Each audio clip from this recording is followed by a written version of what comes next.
नमस्कार सर्वांना। वरण भात हे जगातलं अप्रतिम कॉम्बिनेशन आहे खाण्यासाठी। मला तर वरण भात फार आवडतं आणि वरून जर साजूक तूप असेल तर कमाल। आज स्वयंपाकाला काय बनवायचं या प्रश्नाचं एक साधं सोपं उत्तर म्हणजे वरण भात आहे। बनवायलाही तितकंच सोपं आहे। चला तर मग सुरू करूयात। कुकरमध्ये 1 वाटी तूर डाळ मी घेतलेली आहे। सोबतच 2 बारीक चिरून टोमॅटो त्यामध्ये ॲड केले। 1 ते 1.5 ग्लास पाणी आपण त्यामध्ये ओतूयात आणि झाकण लावून कुकर 3 शिट्ट्यांसाठी गॅसवरती ठेवूयात। 3 शिट्ट्यांमध्ये डाळ व्यवस्थित शिजून तयार होते। तुम्ही पाहू शकता की आपली डाळ जी आहे ती कुकरमध्ये कशी व्यवस्थित शिजलेली आहे। वरण बनवण्यासाठी आज मी तूर डाळ इथे वापरली आहे।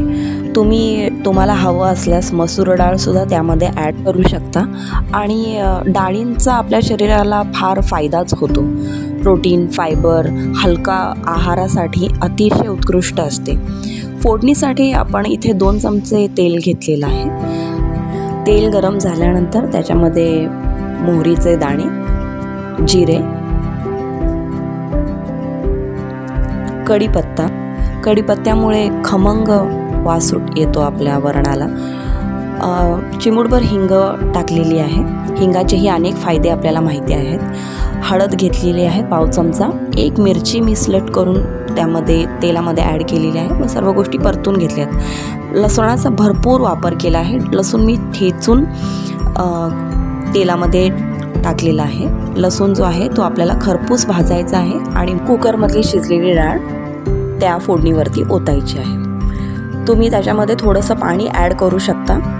तुम्हाला जितकं वरण बनवायचं आहे तितकं। थोडंसं चवीपुरतं मीठ मी यामध्ये आता टाकलेलं आहे आणि 1 गुळाचा तुकडा जो आहे तो मी ॲड केलेला आहे। तो मी स्किप पण करू। वरणाला उकळी आल्यानंतर आपण त्यावरती कोथिंबीर टाकणार आहोत आणि आपलं वरण खाण्यासाठी तयार। ही रेसिपी तुम्ही नक्की ट्राय करा। थँक्यू।